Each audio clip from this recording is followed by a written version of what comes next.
शिव महापुराण की कथा कहती है, श्राद्ध पक्ष में पड़ने वाला प्रदोष का व्रत किसी भी दिन पड़े, चाहे सोम हो, मंगल हो, बुध हो, गुरु हो, शुक्र हो, शनि हो, कोई से भी दिन पड़े, जो प्रदोष काल के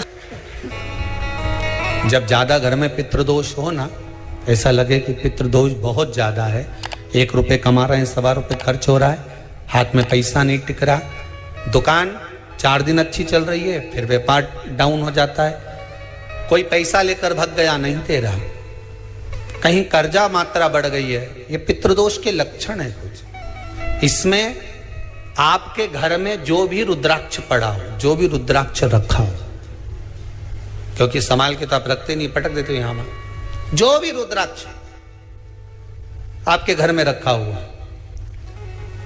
एक पानी के पात्र में उस रुद्राक्ष को डाल दीजिए, उसमें 1 चावल का दाना डाल दीजिए। महाराज, परिंदा जहां होता है, मटका, हंडा या रसोई घर में आपका जो पानी भरने का स्थान होता है, जिसको आरो वारो क्या क्या लगा के रखते हो, उसी के कहीं पास में उस कलश को रख दीजिए, ऊपर से उसको ढक दीजिए। शाम के समय, सुबह रखा 10 बजे से 12 बजे के बीच में, शाम के समय प्रदोष काल में भगवान शंकर का नाम स्मरण कर कर, ओम नमः शिवाय बोलकर, श्री शिवाय नमस्तुभ्यम बोलकर, या महामृत्युंजय मंत्र का स्मरण कर कर, या गायत्री मंत्र का स्मरण कर कर, जो मंत्र आपकी बुद्धि में, विवेक में समाहित हो, उस मंत्र का नाम लेकर राम कृष्ण हरि जो बोल सकते हो, एक घी का दिया अवश्य प्रज्वलित करें, लंबी बाती का। कौन सी बाती का? फूल बत्ती का नहीं, गोल बत्ती का नहीं, लंबी बाती का लगे। बत्ती का मुख दक्षिण की ओर, कहां पर होना चाहिए? दक्षिण की ओर, ना पूरब, ना पश्चिम, ना उत्तर। बत्ती का मुख कहां हो? दक्षिण की ओर।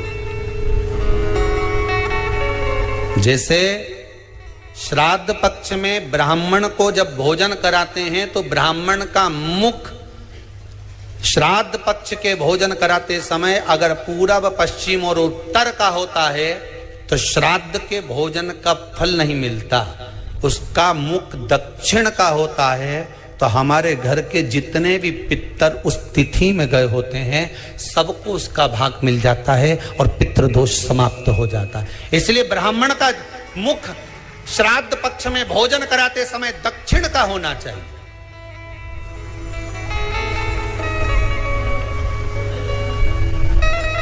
ब्राह्मण का मुख दक्षिण का हो।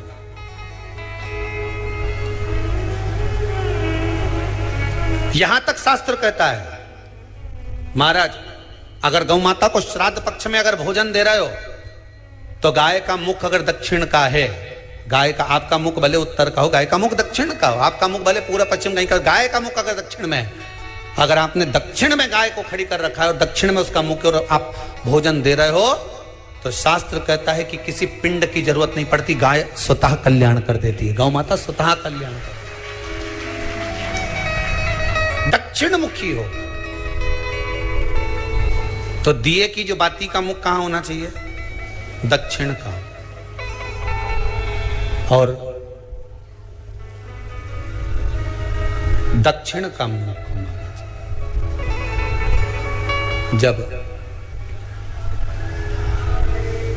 जब दक्षिण का मुख हो, दक्षिण की ओर बाती हो महाराज, तब दक्षिण की बाती जलाने के बाद में भगवान से वहीं पर प्रार्थना करें। जो कलश रखा है उसके ऊपर जो प्लेट रखी है, ढाका गया है, वहां अपना सीधा हाथ रखें और अपने पूर्वजों का, अपने पितरों का स्मरण करें कि मेरे धन को लेकर कोई चले गया, मेरा व्यापार ऐसा चल रहा है, मेरा घर में बच्चों का विवाह नहीं हो रहा, या घर में इतनी अशांति है, या तकलीफ है, या कष्ट है, ये सब का स्मरण कर कर उस कलश को रात्रि भर रखे रहने दें। सुबह स्नान आदि करने के बाद फिर एक घी का दिया दक्षिण की ओर लगाकर सुबह 10 बजे से 12 बजे के बीच में उस जल को शिव जी को समर्पित कर कर आ जाएं और वो रुद्राक्ष लेकर वापिस आ जाएं। महाराज वापिस आ जाए। उस रुद्राक्ष को अपने घर में रख दीजिए। वर्ष भर वो रुद्राक्ष आपको कभी बीमारी से नहीं घिरने देगा, कभी किसी जगह खड्डे में नहीं जाने देगा, वो उन्नति की ओर ही बढ़ाएगा। भले कोई भी रुद्राक्ष हो, 1 मुखी से लेकर 14 मुखी, 20 मुखी, 18 मुखी, जो रुद्राक्ष आपके पास में, आप तो उसका स्मरण करिए। आप उसका स्मरण करिए। आपको लगता है कहीं कहीं कि मेरे पितर मुझ पर क्रोध कर रहे हैं, आपको कभी कभी लगे कि मेरे ऊपर पितृ दोष लगा हुआ है, या पितरों का श्राप लगा हुआ है, या हमारे यहाँ पर लोग अधोगति में ज़्यादा मर जाते हैं, हमारे यहाँ ये काम ज़्यादा हो जाता है, तो निवेदन है, श्राद्ध पक्ष चल रहा है, प्रयास करिएगा। एक चावल की कटोरी में, कटोरी के अंदर थोड़ा सा चावल रख लीजिए कच्चा, उस चावल की कटोरी में एक बेलपत्र, थोड़ी सी दुर्वा बांधकर, पानी का मटका, परिंडा या जहां अपना रसोई घर में जल रखते हो, उस कटोरी को वहां पर 2 दिन 3 दिन तक रख दो। वैसे तो 16 दिन रखो, ज्यादा अच्छा था, पर जो दिन अपने को मालूम है 2-3 दिन उसको रख दीजिए। घी का दिया लगाइए। 3 दिन के बाद में उस दुर्वा को, उस बेलपत्र को शिव बाबा को समर्पित कर दो। चावल पूरे घर में घुमाने के बाद चिड़िया को या नदी में या किसी जीव को प्रदान कर दो। महाराज, पितृदोष के निवारण का सुंदर तरीका।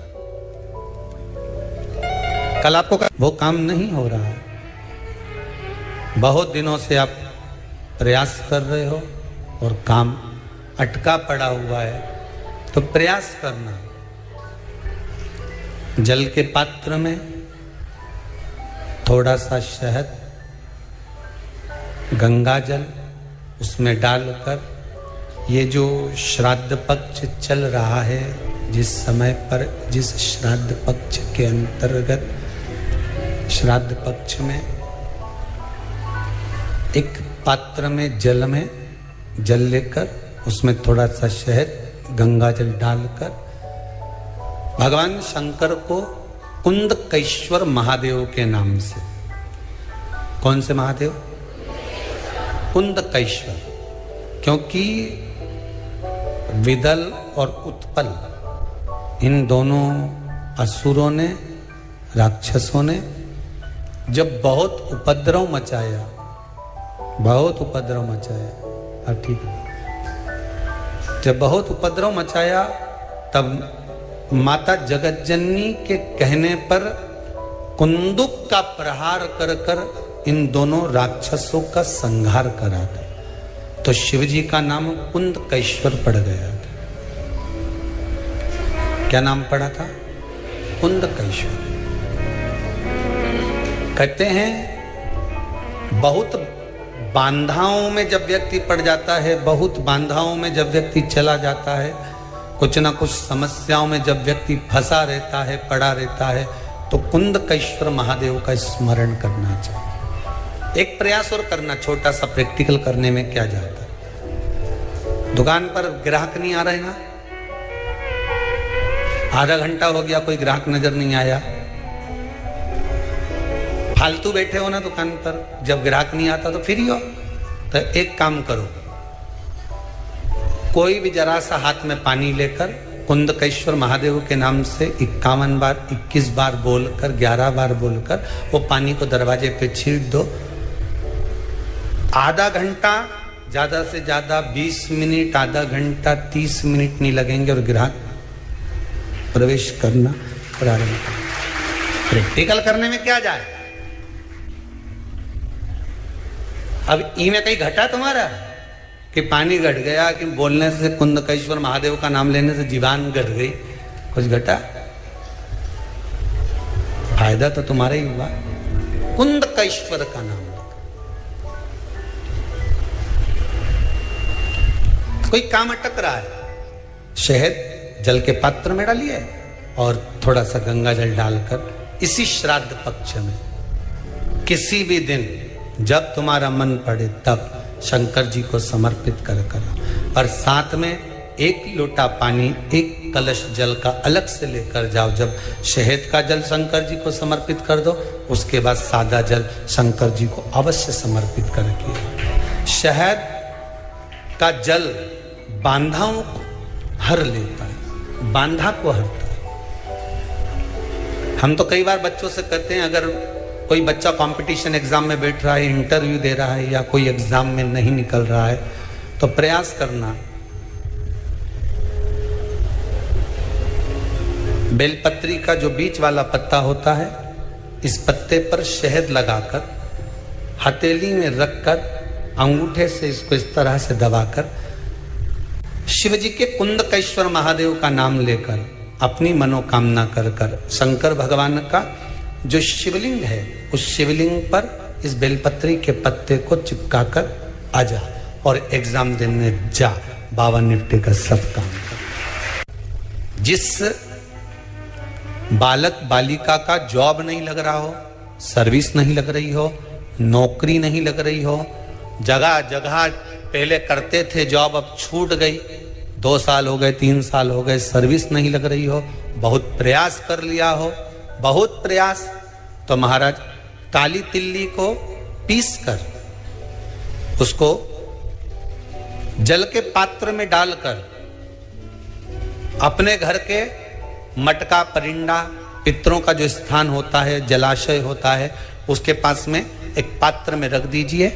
बेलपत्री या बट का पेड़ या पीपल का पेड़, इस वृक्ष के नीचे एक रात्रि तक रखे रहने के बाद में दूसरे दिन अपनी कामना करता, जिनका जॉब नहीं लग रहा, सर्विस नहीं लग रही, नौकरी नहीं लग रही या कहीं उलझने उत्पन्न हो रही है, उस व्यक्ति को हाथ में ले जाकर उस पात्र का जल, 3 वृक्ष पितरों के तुल्य हैं। कल की कथा में कहा था, पहला बेलपत्री का, दूसरा पीपल का, तीसरा बट का, ये 3 पितरों के तुल्य हैं। इन 3 में से किसी भी वृक्ष के नीचे उस काली तिल के जल को समर्पित कर दीजिए महाराज। बाबा चाहेगा, भोलेनाथ जी चाहेगा तो 3 महीने में कहीं ना कहीं योग बना ही देगा, ये पक्का। बाबा पर विश्वास रखो, शंकर भगवान पर भरोसा विश्वास रखकर आप कार्य करेंगे, क्यों ना हो।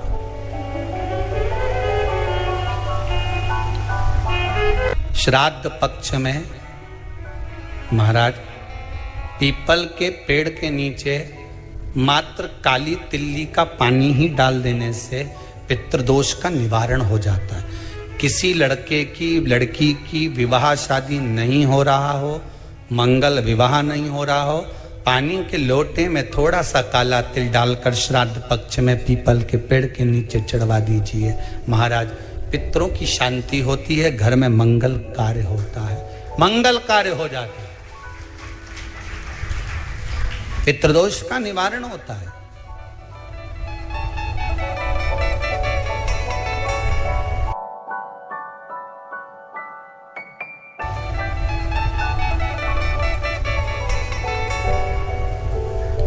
बहुत रोग घिर गया, ऐसा लग रहा है कि बहुत बड़ी बीमारी शरीर में आ गई है, वो मिट नहीं रही, बीमारी बहुत बड़ी है, नहीं जा रही।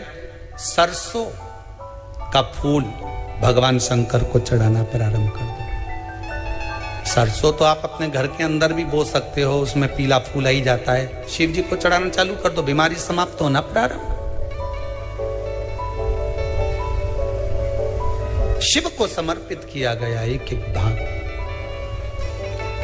एक एक भाग। महाराज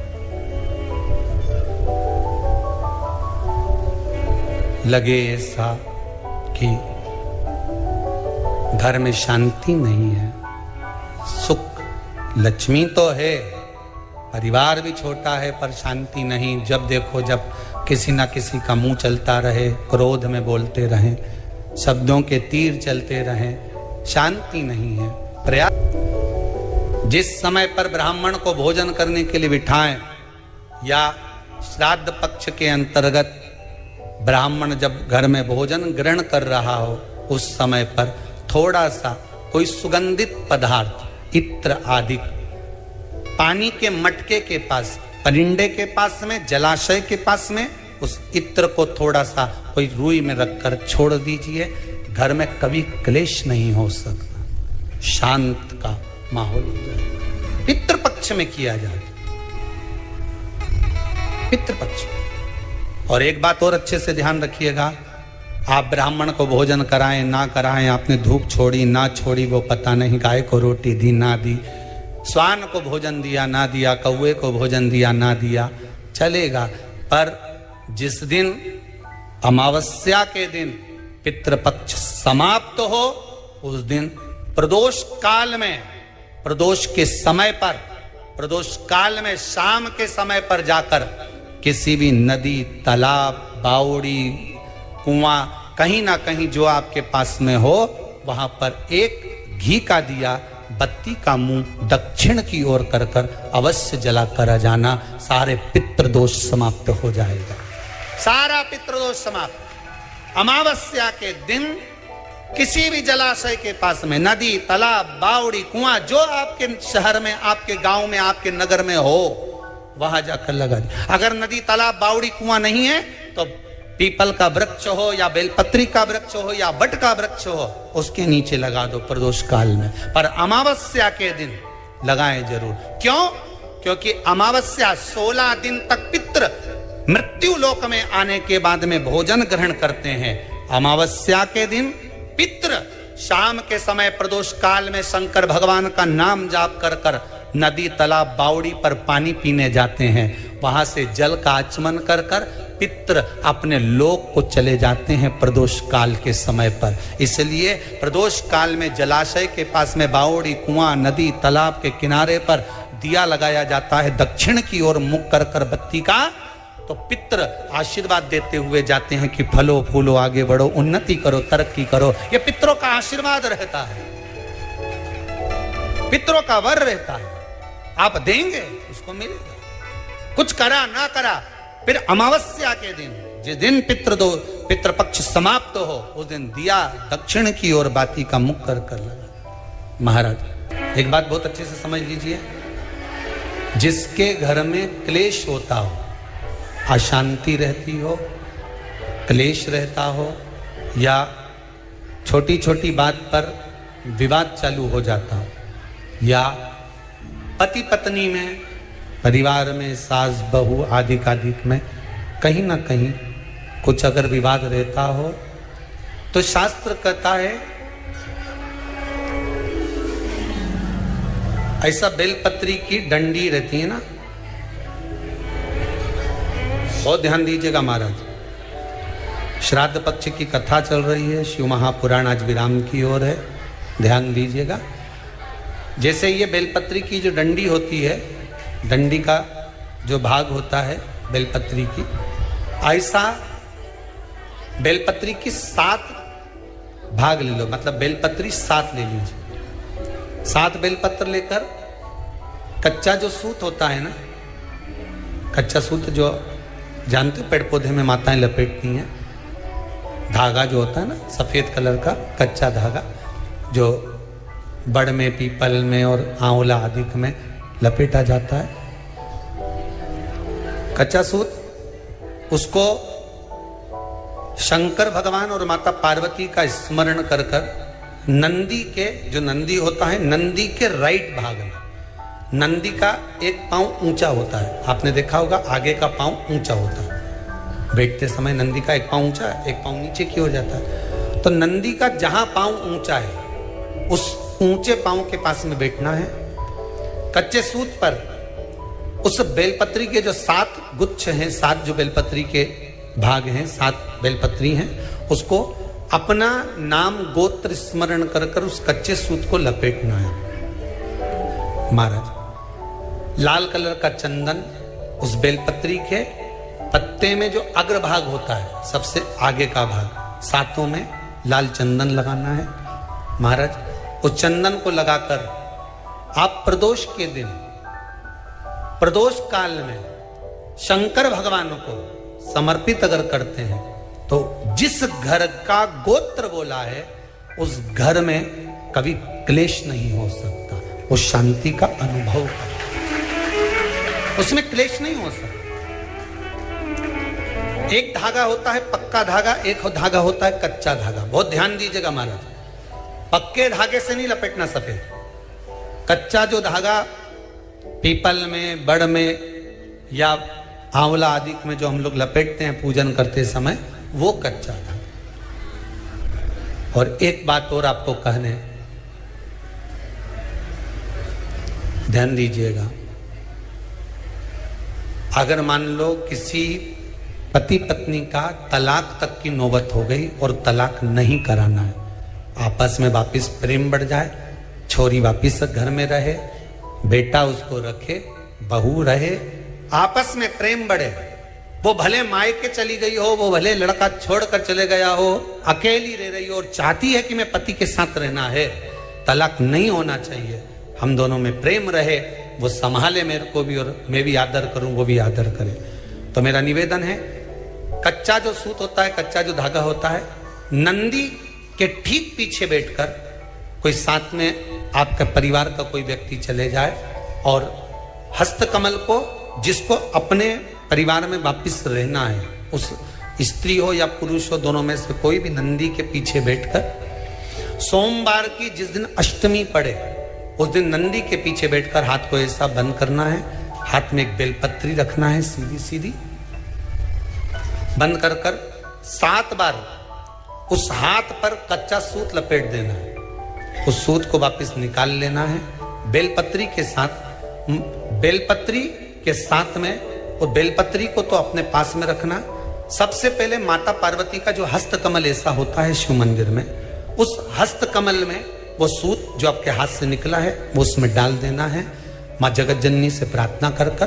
और जो बेलपत्री आपने संबंध को जोड़ने के लिए अपने हाथ में ली है, वो शंकर भगवान के कटी भाग में। फिर निवेदन करूंगा, कटी भाग को समझ लीजिए। ये शिवलिंग रखा है, जहां पर शंकर भगवान का शिवलिंग, माता पार्वती जी के हस्त कमल पर जो शिवलिंग रखा है, ये भाग कटी भाग कहलाता है। इस जगह पर जहां शंकर और पार्वती का मिलन हुआ है, उस जगह पर उस बेलपत्री को रख देना है। महाराज ज्यादा से ज्यादा 3-4 महीने लगते हैं, दोनों में वापिस प्रेम बढ़ जाता है, दोनों एक हो जाते हैं।